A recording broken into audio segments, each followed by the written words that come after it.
ngithi ngikuxoxele nge-podcast awubest wena mfethu le podcast hlala phansi sixoxe nge-podcast massive creative podcast la i-host umhligo i-guest ihuwe lights camera action sisha izule obvious nami usuqaphela movious yayona i-umbrella i-podcast enothando labantu thanda nokwazi ngohambo labantu hamba nge-faith futhi ayihambi nge-sight kodwa mekumnyama. Another week, another exciting episode of the Creatives Unplugged podcast sesiphinde sabuya kwinyanga yabantu besimame and niyazi ukuthi angihambi ngedwa ngiphethe iqanda Archard Africa. Wow, yazi ngimthanda umuntu okwazi ukufunda yazi yafundiseka shame.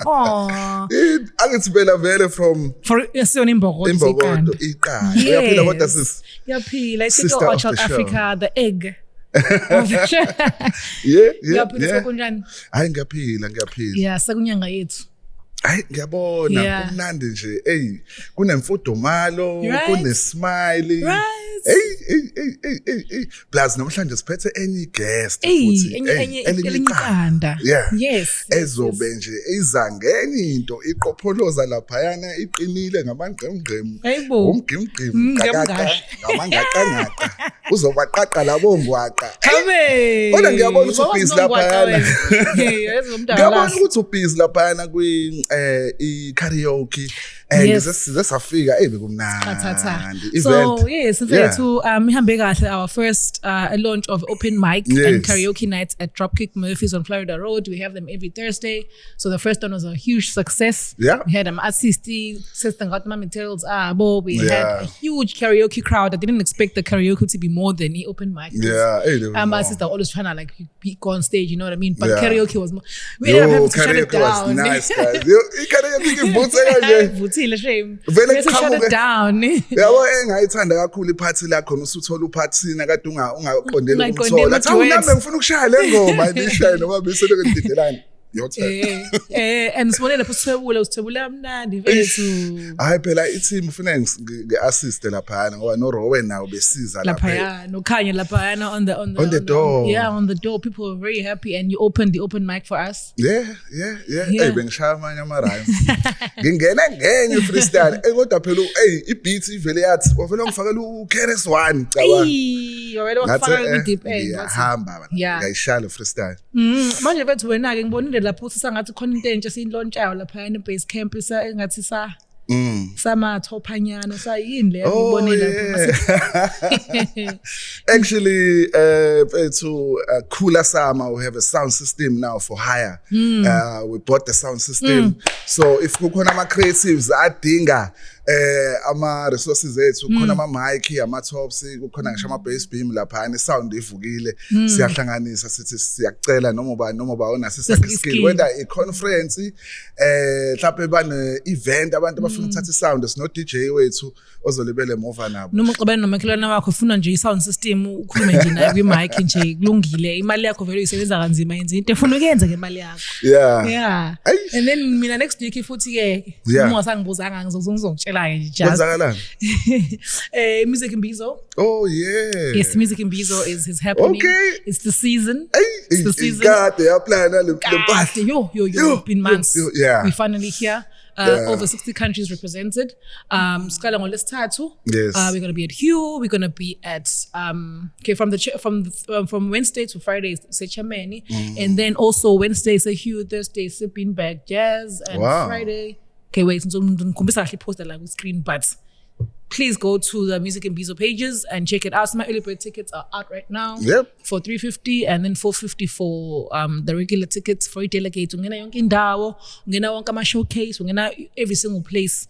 But then if you don't want to buy delegates, it's still free if you want to attend the conference. And then guma showcases is $130 online and then $150 at the door. Nice. Let's support the Music Imbizo siba ama creatives are aware, are more informed ngezinto ezenzakalayo because kuzobe kunama panel discussion, kuzobe kunama competition lapha creation, mood court, film festival, It's more, bro. Yeah. If we creative, kuleli film sonto scoring. siyakulona. Uhlele ekhaya uzobuhlaleleni Uhleleleni bese khona usamba lapha khona Capasso khona khona every single entity you can think about. Yeah. Hayi siyabonga kubantu abenza show ukuthi ama creative funeka ahlale ethole information. But I can't wait to introduce our guest today. Awumthatha umfake phakathi ngibone ukuthi okay siphethe bani namhlanje. Siphethe umnye homeline mfethu uzothi homeline ngoba phela sifunde esikoleni sisodwa ngisho kanjalo. Okay mfethu UKZN mfethu sikansidai last week omunye siyiKZN enye UKZN this week. Kumnandi nje mfethu. Siphethe the beautiful Sindisa Zulu. Welcome to the Creative Unplugged, Sindisa Zulu. Sibonga ukwamukelwa. Yeah. Ngozamuhle under. Ngiyabonga.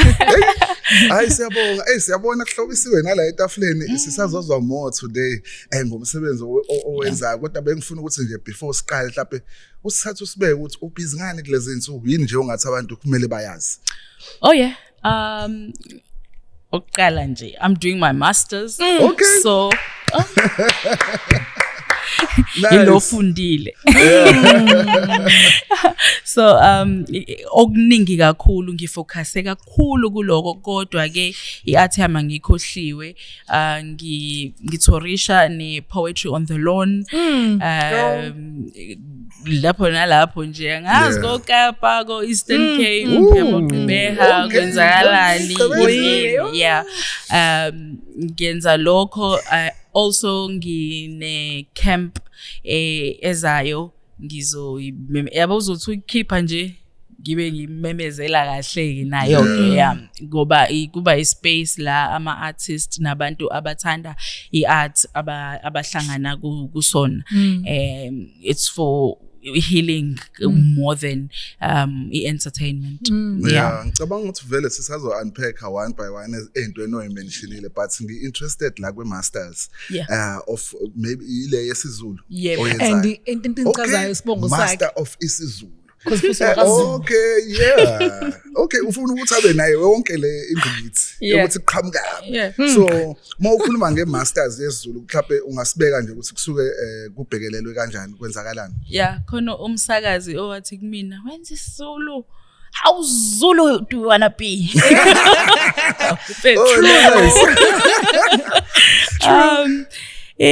Masters yesiZulu so ka undergrad ngangenza ngangimajorisha kwi drama nesizulu so ngaqhubeka nesizulu but ka honors ngafaka I directing because I also love theater kakhulu isizulu iningi into umuntu angayenza ngesizulu ngiumuntu kakhulukazi opassionate ngama indigenous languages ngenxa yokuthi it is not only ukuxhumana okuncike kakhulu olimini but also imlando amasiko ethu ananyathiselwe kakhulu olimini manje interest yami kakhulukazi kwi semantics kusukela lapho sidadisha kakhulu imeaning yamagama nama phrases engasho into eyodwa uthola ukuthi mhlawumbe inama layers awu 3 4 5 6 7 8 yabo so ile yonto kakhulu engi-interestayo nanokuthi vele as an artist uma usucabanga ukuthi ulimi lunomthelelo ongakanani emsebenzini wethu iqiniswe nje ngabe nje ngisho kanjani inkondlo ulimi lungeke yabo so enye izinto ke lezo engicabanga ukuthi nayo siyayishape lokho njani indlela yami la kwezobuciko ukuthi awusho wasenzenini wenze nini undergrad isiZulu because nami ngasenza isiZulu. Oh yeah, was it advanced? Yeah. Mina ngifunde UKZN 2022 bese ngivele ngikhulile nje wena ngikwazi yabo nje ngithi ngakwazi kade waphusha ndoda indoda yo ingotho so ngenkathi ngishile ngaso kwaqaqala bomba so ngiyafundisa ubani ona kanjani Yeah, usibe angimficanga mina. Futhi mina ngiphambi kwakho. Ngenkathi mina ngikubona e-UKZN mina ngangisafisa ukufunda e-UKZN. How am I? Yeah. Kodwa hayi ukuthi phela umdala kunami cha. Ngenza ukuthi ngimdala. Hayi kahle please.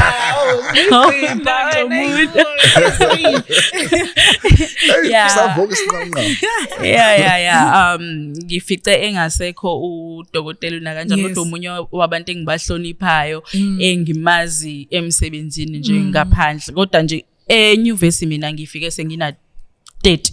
Okay. Ngangifuna nje ukufunda for isikhathi eside. I like that. Ngangifuna nje ukufunda for isikhathi eside kungenzeki ngaba nama issues isitifiketi sami singaphumi ngenza idrama online ukuthi ma content eyenzeka empilweni yami department yabo and then yalunga ke into ngase ngiyake eUKZN because bengiloku nginesikhali ukuthi ngifuna ukufunda. No, but before that lapho ubukweni yama college or doing something ngathi ngeke ngabona ngathi uyasebenza noma wafunda lapha eCoastal. Yes. And I was also there. Kodwa kwemenye umnyaka nomqadi lapha. Oh yes, umqadi. Ukhulumisa ama student English nange break. I was very active. I was on the SLC. Now I was doing my financial management course for 2 years. Ukhunje imali. Ayingale zayikhathi indawo mina ngilokho ngifunda lana nifunda khona. So ngiyabona ukuthi kuningi obukwenza even laphana winning ama awards with poetry. So uqale nje usafunda vele ukuba creative. Yazi ukuthi into ebike yenzeke bengike mhlambe uma ngikhuluma ngithi ngaqala ukubhala ngenza grade 10 nani nga inboxwa uNokwanda on Facebook athi how kanti ngenkathi senza grade 7 yini lewa uyibhala ngase eyibo sengiyakhumbula ukuthi ngalesa sikhathi nami leya mpahle ngangiyibhala ngangalinali igama kahle la ukuthi yini le ngiyenzayo yabo so ngingasho ukuthi ngaqala esikoleni ukuthanda uciko ngoba ngangifunda incwadi eThekwini libraries wawenza promote ukuthi sibe namakhadi ase library nganginalo nami nganginalo umuntu nerd namanje seyingasho sasihamba wonke ama library eMlazi. So ngalenza nami ikhadi lase library ngenzela nobaba ngoba nayo ubona ubaba ukuthi awu nambela yabo saqala ke nobaba ke sifunda incwadi engifundise nalezi ezindala inkitsela somgungundlo incwadi uya semshwathi incwadi ezindala so ngilokho ngizwe ukuthi khona kodwa into enkulu kakhulu kumina ngalalela ugcina mhlophe yebo udokotela ugcina mhlophe manje ngalalela ugcina mhlophe okhozini xoxa inganekwane hayi inkondlo ngiyabona khona lento ngathi you know kwahamba isikhathi ngambona na TV kwahamba isikhathi emthandazweni yakubona lento ukuthi speech ngoba nami lento le ngangiyibhala mangiyibuka manje nabo kuba ispeech anyana ke konakho ngase ngesibize ngenkondlo yabo ngase ngiqunga isibindi ngaye emthandazweni and then after ngase ngihamba i-poetry session e-DUT ngo-2010 and ilapho ke i-poetry yaseThekwini mhlawumbe khona i-industry ye-poetry kwamanye amazwe evuthayo kanje angazi kodwa angaze ngizwe i-poetry ke yashisa kakhulu nje eThekwini you know ngafika lapha ngifica uMxolisi Mtshali ngafika mfethu uMxolisi Zulu love letter eNgapore ngabafica baningi ngaso sikhathi kwakusakhona noBusiswa Qulu ubusiswa eseshaya poetry oMonchali baningi engabafica.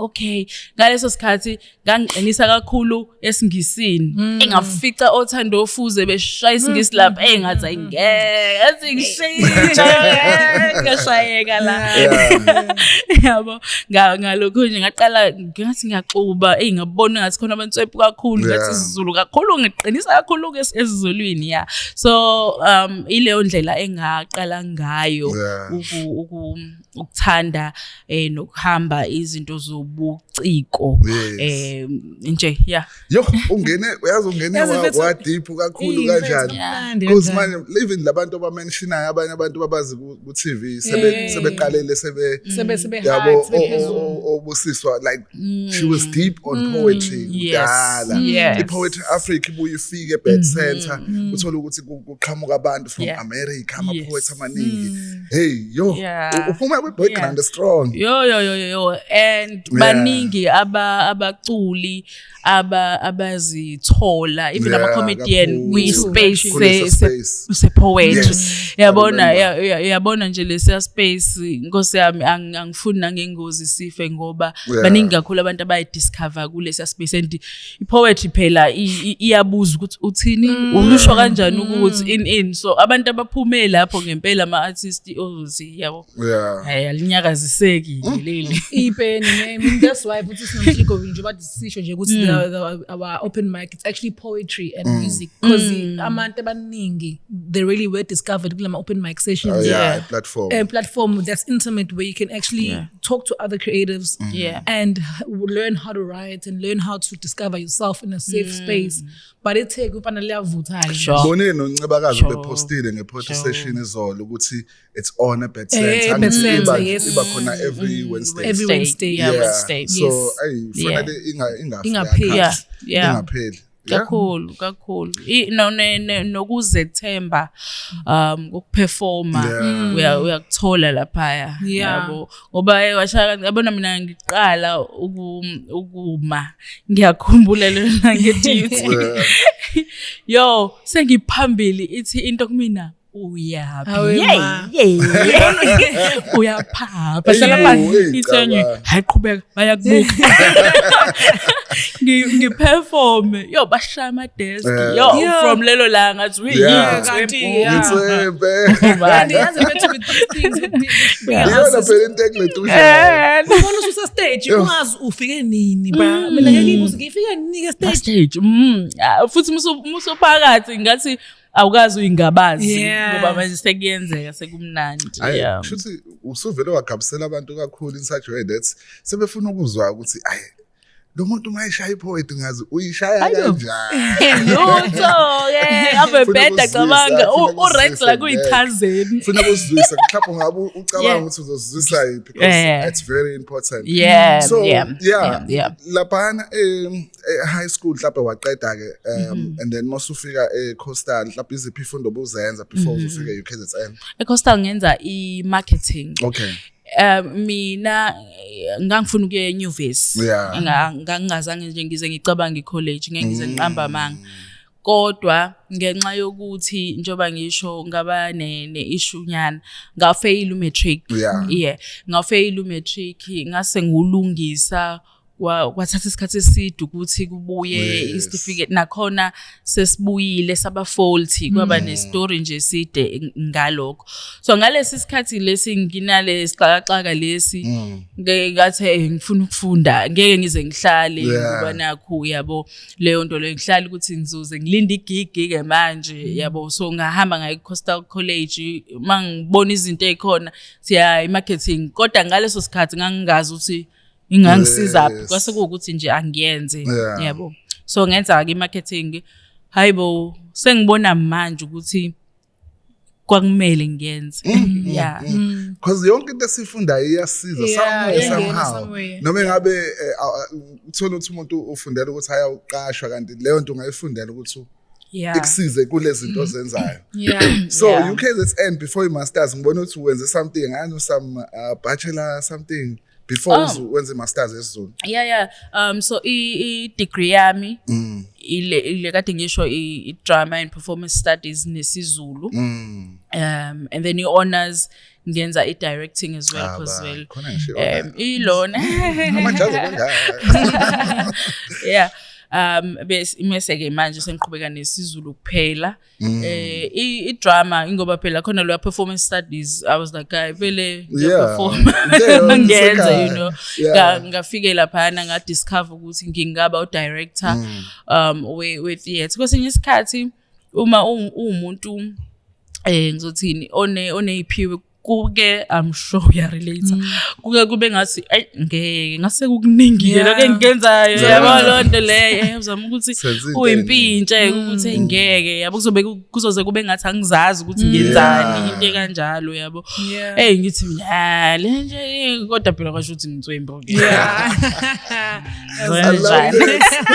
and I mean like lately actually like there's somebody not I don't know if I should say somebody or maybe I should say people they were like kanti wena wenzani wena uya ne band noma uya DJ konke that's who I am that's where I feel comfortable I know podcaster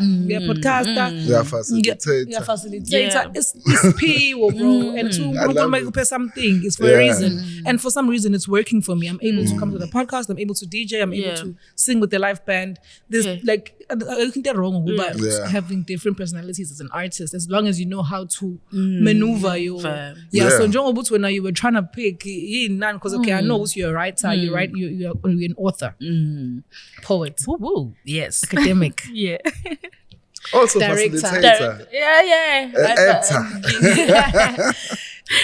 and then konke lokho show so okay so njengoba usho okay the first time was the stage and it was a DUT and so the angel voice and the Lutin demon voice telling you yes. But right now we're seeing you John Buchilo perch on the lawn. I saw you on the show Ikazawadi. I'm seeing you on big stages. I just saw you at Dugma Summers. So when was your first big stage and how did that feel? How did it come about? First big. Okay, we can start with like more bigger than DUT. And then they were like bigger. Sure. Okay. Okay, so mina my first paying gig. Yes. Oh yes. You must say how much it was. You must say how much it was. Yona nto ngiproud ngayo kunazo zonke. Because namanje khona abantu abasanga approach abathi sokunika leyo mali futhi ngibona ukuthi nje ngaqala ngenothi oh wow igig yami yokuqala nje ngiqala ukuhola ngepoetry kwaku Department of Arts and Culture wawenza ama event nje kuma town ahlukene and gaholi 5,000 so yona nto enza ukuthi umuntu umelo yazi nahola ngimaqala awusho awali 6 pack all right 6 pack dance wenza noculo cula le 6 pack angiculelanga yona oda bathiwa ngiqedile thamba naye 6 pack so yabo uthi Ntsembu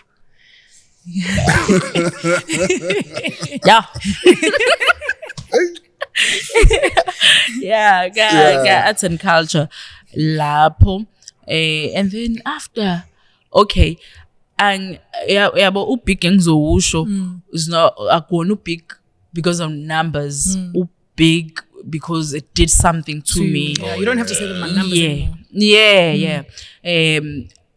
It was Poets in a Suit.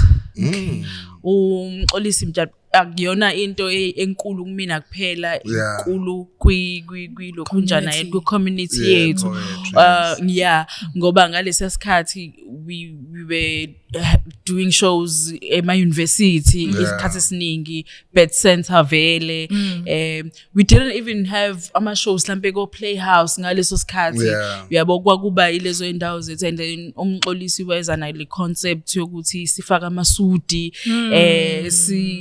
siye hotela for kwabakukhulu kwanyakaza noma ubani yabo kulala useyizogqoka amasudi ini and ngiyakhumbula khona lawa waqashila limousine wenza red carpet into engakabi khona so umxolisi mtshali uzohlezi significant kwilokho njana kwi community yethu because ulo muntu wathi elalelani you are worth izinto ezinzima ezinswempu yabo njengoba manje kuningi osekukhona khona umuntu owathi yabo so i-poetness youth ngaphezulu kwabantu mhlambe abaningi sengike ngama phambi kwabo nje ngajabula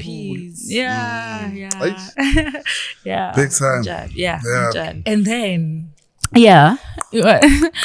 and then you mentioned ukuthi yazi bengingayicabanga ngalendaba yeah I met uZawadi ngo-2019 and then we became friends, we worked together curator. I'm also a curator. Okay. Curator ama shows The Past Meets the Future sasenza naye and then fast forward I'm on her album. I've performed with her, I've traveled with her indaweni eningi. Yeah. Hey guys. Goli, Kapa, yeah. And then fast forward. Poetry on the Lawn, girl. I'm so sad because it's almost sold out. So the club is sold out of it, angakaboni ukuthi avishesha West Town, yes yeah avishesha usibona sibahle kanjani lapho mfethu ngihlezi ngibuza yibo ama umuntu ufaka i-theme but then obviously ngiyayibhala i-theme but it's almost like ngitshelele no waze wathi omunye umuntu ku TikTok these are genuine people. I'm like, Gable, how do you tell from umswenko ukuthi abantu ba genuine? Sibele sibe ngathi ngasingelo sizakuphi. Yeah, Poetry on the Lawn. It's so beautiful. It's so authentic, eh? Yeah. It is. Recently, ngiyathanda kakhulu ukusebenzisana nama poets amanye. Kade sinegubhela and friends nje. Yeah, there's a lot that has been happening now, even with theatre space.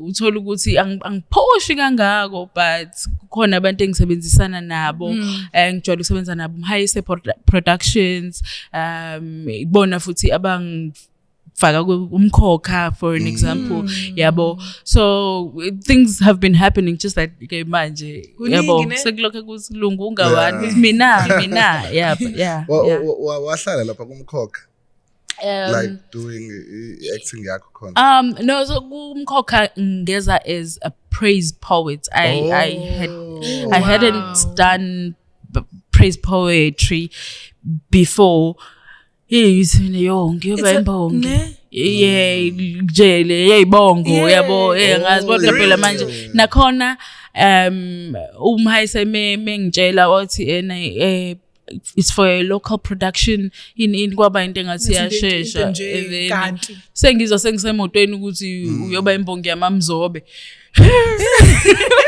yabo leyo nto le so ngithi ngiyafika nakhona sethini sekulindwe mina yabo kufanele ngiyazi manje lento engijawuvala first day was real deep end yo but then doesn't it take the different kind of energy to be imbongi ekanje because I also started in poetry like in poetry ngaqala kuyona nami as an artist before I even sing or dance I just started in poetry.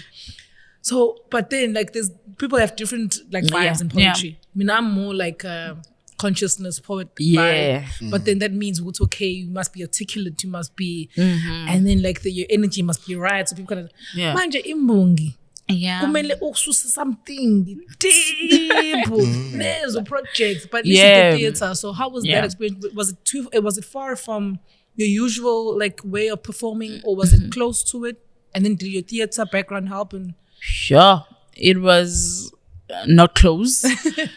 Nje nangayo nje lento le cause ngicabanga ngizoyike ngize you know inezinto zakhona nje yanginikeza inkinga kodwa ngase ngila yabo ngase ngila ngaba nokuthi angenze kuzobonakala uyabo kodwa ngadiscover ngoba leyo kuqala hayi ngiyabo ngisho kuyibuka wema ngiyasaba yabo ngoba nje kwakushubile ngempela ngoba kwase kuyinto yamanje ngithi ama lines ini yabo ngangiworried kakhulu ngama lines ngadeliver kodwa ke phela ngoba futhi phela into engcono nge-TV ukuthi khona ukati theater bro kufuneke ube fast yo ube nento ozoyicreate at least mawukhohlwa something ubuyele theater mfuna ngangena as a dance as much as yes I probably could do other things but pressure baba I remember choreography more than I remember I can't remember words but it's a lot of work guys he was doing this this production Inheritance. It was a theater piece called Inheritance. In the middle, it's about hair. So in hair, Inheritance. It was about that colored identity. How their hair, like how it places them into society. It was like an hour and something. I remember there's so intricate for some details of theater. It's like there's no cards, guys. Manje wadeliver ke emva kwalokho wayevalela kwi change room kanjani ngadeliver ngishaya uvalo ukukhumbula phela ukuthi lana nginabantu engibahloniphayo yabo ngibazela ku TV yabanye yabo so sekula ngiyenza ke ngeke into ngizoyenza futhi ngizohola ke yabo ngenza kodwa emva kwalokho ngiyakhumbula ukuthi eli actor elilodwa lathi hey ubhukuda nezingwenya engayihlekela ngathi nje ukuthi ngiyolala futhi ngangatshelwanga ukuthi ngisazobuya yabo so ngathi nje le nto angeke ngibatshela abantu ngeke ngibatshela abantu ngayo ngeke no ngeke ngangisaba nje nokuthi ibukeka kanjani and then after I was ngangikwi show I produced a show ka Jabulile Majola Jabulile Majola wase Cape Town kwaku isikhathi sakhe sokuqala ezeThekwini wayengakaze ezeThekwini so ngemphushele i-event ngala yabo and ngalelo langa ngangibuya kuthathi award yasesikoleni phela ngisiqenqeke vele so kwakukuhle kukuningi ngangingazi ukuthi episode ngalelo langa so ngikwishow yaJabulile Majola ngibona ifoni yami lokho ikhala ngithi yini le ngikwenze njani yabo futhi ngiya MC ishow yabo ngithi yini yabo mangithi WhatsApp hayibo gele yabo sengikhohle nokuthi mina benginamahloni ngalento sengibuya nginamandla ke stage sengizobiza uJabulile Majola welcome on stage ukuthi kwenzekeni i-TV le yebaba and then baphinde bangibiza ngaphinde ngawashutha futhi ke yabona sengisho kwesibili wenza show ama-lines sengiyawazi ama-lines ngoba lesibili bangitshela bathi izoba khona ngakusasa bangitshela emini ngimini nobusuku lapho ke yabo ishandisi yakho niyoma ukuthi ake nithule nilalele nansi imvunge yabo lapho ke kwathi kwathiwa shuthi khona ngazi kwadlula ibhanoyi swakhathi ngiqhubeka mina thola lelilalela ngithola phela usuyayazi uthula phela that's dope man that's dope but I think that's a perfect example of being a resilient woman in the end because but the only way you fail is if you don't get up if you don't get back up if you just allow defeat so even the fact that you said you failed in matric and you went back the fact that you went to university at 30 the fact that you've done so much I think it's an essence of Women's Month and angifuni kodwa ukuthi singasikhohle ukuthi we have 3 books in front of us right now. Yep. The order. And honestly, kunomsebenzi even online. Was incwadi. Okay. So manje there's 3 books here. Which one would you like to let us know about first? Okay. La kuno ngizibuka kuwe. ungizibuka kuwe incwadi yami yesibili because mine is the first. Ungizibuka kuwe incwadi yami yesibili ukhuluma ngothando. Ama poems nje othando. I also have i theater piece engiyenze ngi-adapter this book. Okay, nice. Yeah. Ikhuluma ngothando inenkondlo eziwu-30 nama love letter, handwritten love letters. Yeah. Romantic kunjalo. Okay. Yeah. My first book kwaku 2018. Yeah, 2018 I did my first show. Yabo. Kwagcwala Courtyard Theatre Duty. Cabanga ukuthi enye yezinto leyo eyanginikeza iassurance nje ukuthi yazini yabo not only ukuthi you are good entweni oyenzayo nasekutheni abantu bayabona. Yabo uma ubiza abantu ubakhokhisa bafike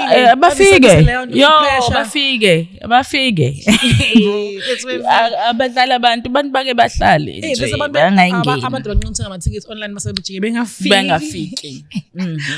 Okay, utshela abantu online say, guys, I can explain, they actually bought tickets umona ku-empty bafikanga bayakwazi ukwenza bagcwala abantu kwazi kwaphuma i-article nje ukuthi uma ngaze abaningi bathi theatre ihholo kwabhala ukuthi uma ngaze abaningi egcwalisa ihholo babiza i-theatre ngehholo ngami iyona contribution yami kwi-society kwabizwa i-theatre ngehholo. Yeah, so ngangilontsha lencwadi ngenza show lapho. Yeah, so it's one of my biggest achievements ilokhunjana.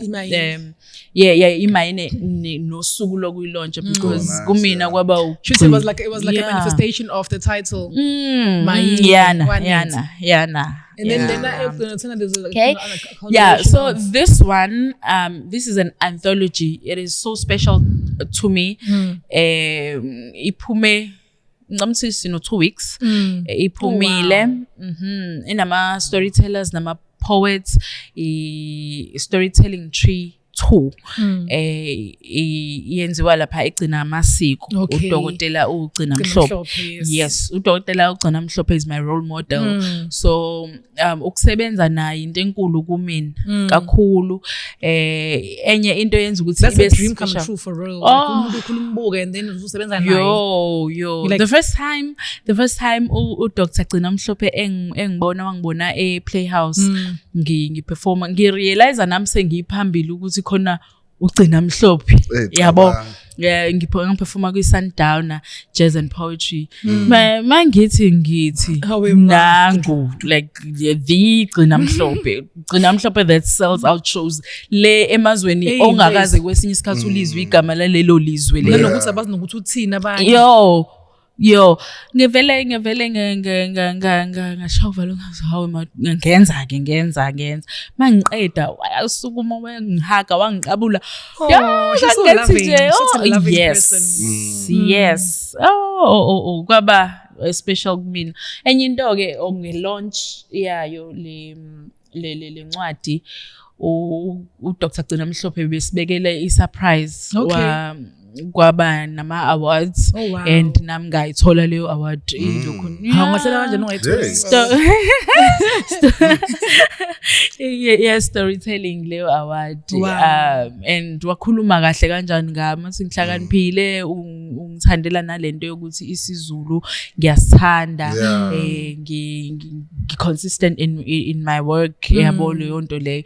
So iyona ncwadi njengamanje esiphushayo le inama authors ahlukahlukene. Mina ngine short story khona nama poems out too.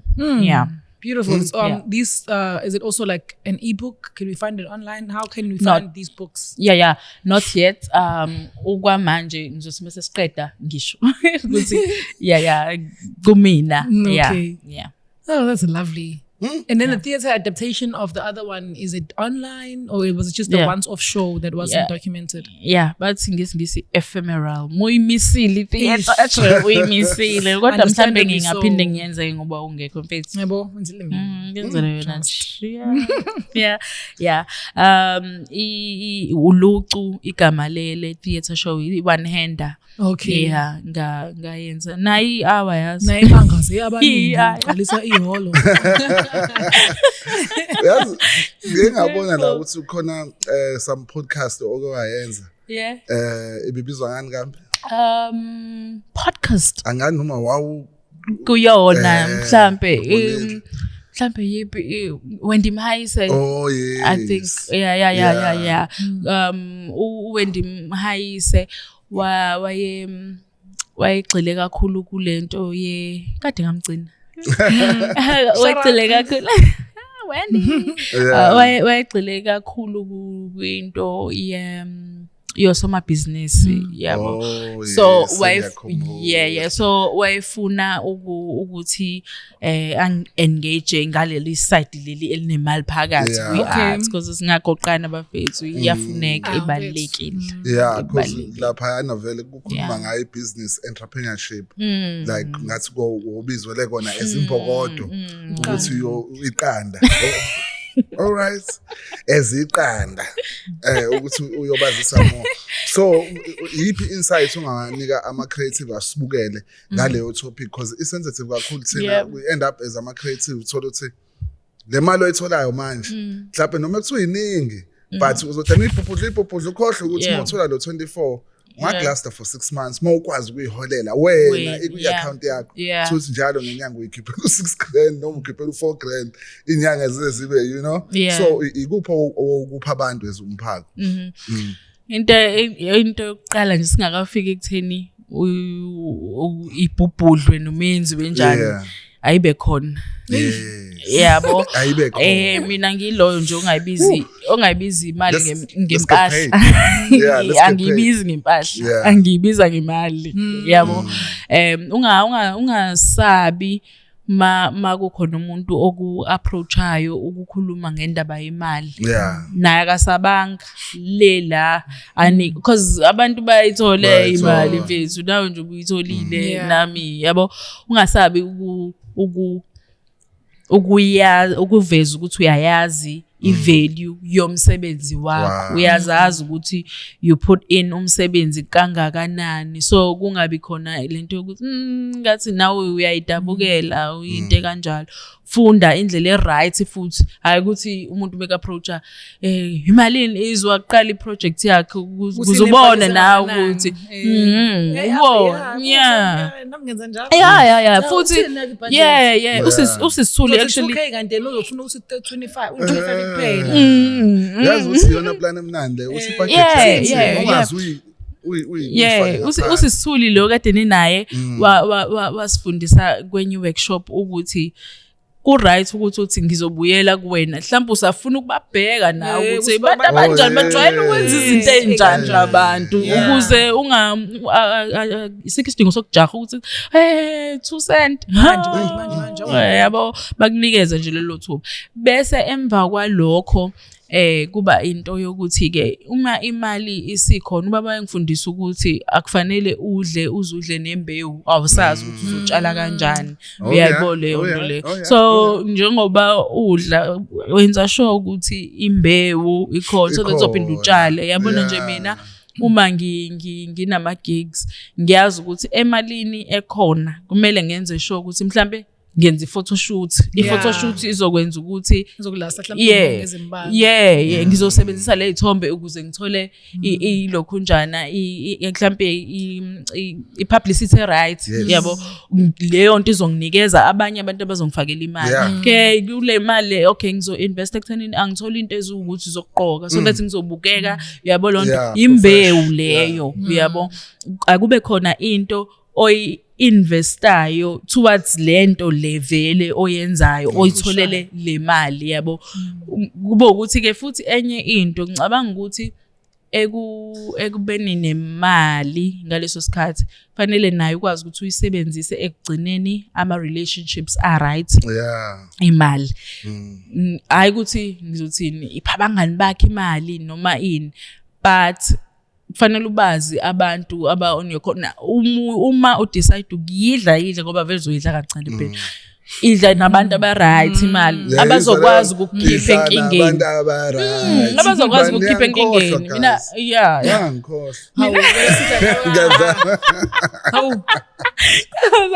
abantu aba-right imali mina I don't know how many times ngidakulwa abangani bami because uyabazi labo ngiyazi ukuthi noma ingasikhathini namanje bengase ngithi mhlawumbe zawadi mfethu yabo $1 million lapho $1 million lapho yabo ingoba akangikhohlwa nami angimkhohlwa yabo kunokuthi uvele usaphaze nje imali nakhona nabantu abaronge bazokubuka nawe musu unenkinga ngaphezulu kokubeka nje le oyidlayo ke make sure ukuthi kwi-space sakho unabantu abagqugquzela ukuthi ube umuntu oright even kulezi ingxenye ezinjalo engakhulumeki kahle zemali nice yonke senzayo creative unplugged sivule ingqondo imali ayibe khona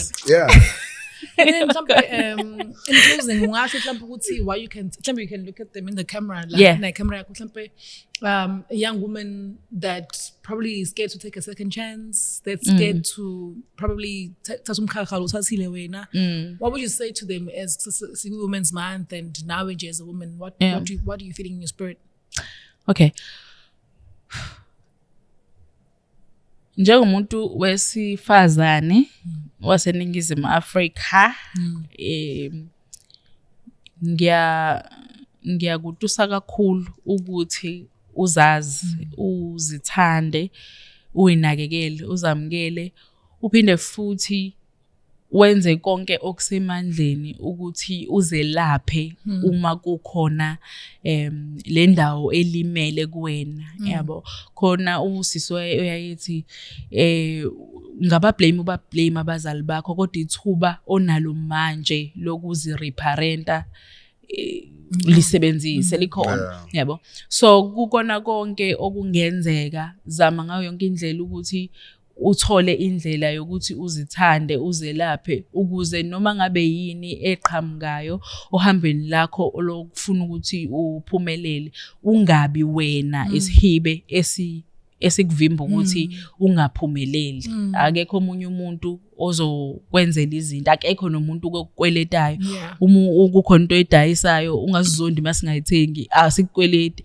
kodwa uzikweleta wena ukuthi uzakhele wena isidingo sokuthi abantu bayifuna into edayisayo uyabo vele ke sonke kukhona into esidayisayo in some kind of nami kade ngindayisela la ukuthi ngenza lo msebenzi lo uma ukukhona umuntu wangasekhaya ongezi ukuzongibuka akangikweleti lo muntu ukuthi ukuzongibuka ukuthi akhokhele in azame ngayo yonke indlela ukuthi sizelaphe ngokwanele ukuthi sazothi umhlaba usikweleti kodwa sila ukuthi sizakhele indawo uma indlela ingekho iphele wena uzokwazi ukuthi uphumelele hayi so nice one wow it was beautiful ukazeni wahamba ama-poetry session the poets before was anything angisukuba mase beyilanda kanje phela khona ne-clock hits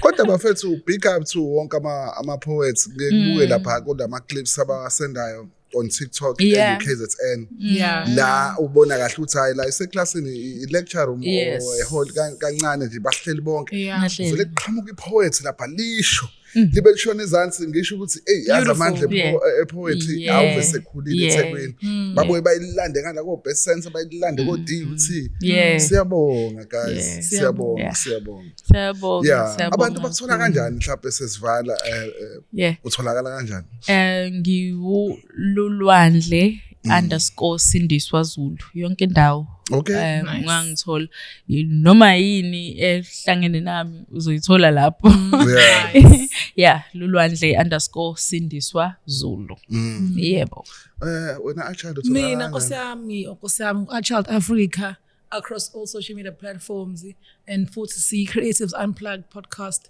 across all social media platforms. Tholakala kanjani lapho? Usihlo kandema AKM Mhliko yonke indawo. Oh ungakwazi. Yonke indawo mongangazi uyangazi futhi njengamanje. Konje bithini le rhyme yakho? Usudumile. Yazi ukuthi bengazi ukuthi sozoqopholeza indoda uqobo siqhakamisa iqoqo siqinele ngamangqemngqem ngomgqemgqemi ngiqiqi ngaqangaqa waqa ngibaqaqela bongwaqa one way ngeqeketha njengesiqeda. Hambe. Ngicashe mai. Hey, asikakakhohlwa njalo ipoetry yethu. Yeah. Uzosifalela ngomuntu. Kodwa ngithi kubantu abasibukele njengamanje ngiyazi ukuthi ababoni ukuthi how strong they are. It's like nyuka go up touch the sky. Thola into ongayenza and raise the bar. Usuku phezulu ke mabekubiza ngestar. Inspire ubathinte ngisho ungekho far. Impilo ifuna ubekezele ngisho likhize khabazela umambelele tatazela uyangena. So ipoetry lapho mongasithatha usibeke lapha noma ngabe nje inkondlo wakho wayibhala noma ufuna ukushare mawungakwazi ukushare yona. Oh, am I sharing it? No, oh, okay. She was gonna perform our Oh, nice. Oh, okay, we're going forward. Okay, yeah. Ukhona sekhohla before sivale. yeah, so please just don't forget to subscribe, like and share your comments on our YouTube channel, the Creatives Unplugged podcast under Movies Need 1, right? Mm-hmm. Yes. Yep. And also, those days, guys, Dropkick Movies, so banana call. So bona la movie yasmith ashaya ithombe ko maternity birthday photo shoot na inamba niyayibona on the screen. Bye. That's what I'm saying.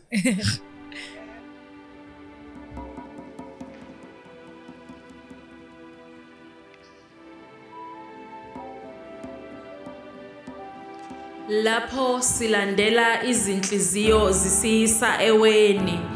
Sazi kahle ukuthi uthando kaluboni. Akoba khona oyedwa osinqakayo. Singafeli ezeni sibancane. Namuhla ngiphenduke isisulu senhliziyo edukayo. Intokozo yami ngukuguquguquka kwesimo sezulu lanamuhla. Ukuthanda umthwalo ingqondo yami seyizejwayela ubuhlungu kwangathi bungumgomo wempilo nginguSamsoni izinwele kazisekho ngiphucwe egameni lothando Nkosi uma kungenzeka ngife kanye namafilisti angumfanekiso wovalo lwami lwemihla lokuthi kangiseyikulubona uthando lweqiniso ungcono novalelisayo engathwele inhliziyo yakho ngeqoma icala ukuqoma ungayichazelile inhliziyo ukuthi kungenzeka kungalungi nakuloku isipiliyoni kasivame manga umdedela kanjani ahambe umuntu oke wabona ubunkulunkulu ebudeni bezinkophe zakhe uma ecwayiza omehlo akhe ahlanza ithebenakela elinguwe uma eke wakubheka lapho bethi akekho owake wabona uNkulunkulu waphinde waphila kuyaye kuthi kangiqonde ukuthi ngifelani izethembiso zasemfuleni ethi uyakuliphathisa okwezamantungwa ulucu imfihlo engafihliwe ukuthi yeshelwa ngamanga ake sithi bayefana size siubone umehluko kubo nokhoke ngiyokana ezinkundleni zokuxhumana ngikhalela isimilo sami esaduka mhla ngifuna kuthiwe ngithokozile nami njengomunye wentsha ngivunyelwa isikhathi ngiyintombazane yaselokishini ngikhohliswe ngabafana besilungu inhloso ukuphuma akumnandi la sinikela ngobuntombi bethu enkohliseni sesaba ukuzigcina kufike oya kusemuka bona ngedluzula nithe izwe kalifile inqwaba yezethembiso zemishado ebusheni amaphimbo emindeni eyisikhombisa njalo uma uqoma kabusha ememeza ebuza usuyaphi kwamabani wawuthe uyovusa owakwethu umuzi salalela kakhulu izinganekwane zesilungu kade kwasaseqabula amaxoxo alikho eselike laphenduka inkosana yamaphupho ukuba yisaliwakazi esingakaze sigane kungumthwalo omunye wabahlobo bami ohambweni lokuzithola uke wathi isono kasisikho ukubulala kuphela kepha yinoma yini oyenza ngaphandle kothando usizi sewufisa ukulala kepha kuze kube impondoza nkomo ushushuzela inhliziyo ilila akulaleki ngaphandle kwezilokotho zothandiweyo yejwayezwa nguwe imele kubhlungu ke nokuhlala nenhliziyo ephukile ithunukala kakhulu uma ithotshwa ayimboni noze ngokuyihlenga kulapho isho khona abafana bayefana ungasoli inhliziyo ephukile ayikwazi ukubona ukuhluka kwabantu yinike isikhathi ngakho ke ngiyakuzifaka mina indadatho yezethembiso zami zaphakade ke ngibone ukuthi ngithembekile yini mina kimi ukuzifeza angisekukuphika ukuba isiwula othandweni kakade iyona ndawo yobuwula impilo esiphe yona ngiyakugwema ukuzijezisa ngamaphutha omunye uma kulula kuwe ukuphila ngaphandle kwami ubohamba ungabheki emuva zifile izinhliziyo ukhula nokhula kobonakala kuqoqwa le phambili emendweni sithanda ngesibindi lapho silandela izinhliziyo zisisa eweni sazi ukuthi uthando lona kaluboni akoba khona okungenani oyedwa oyosinqaka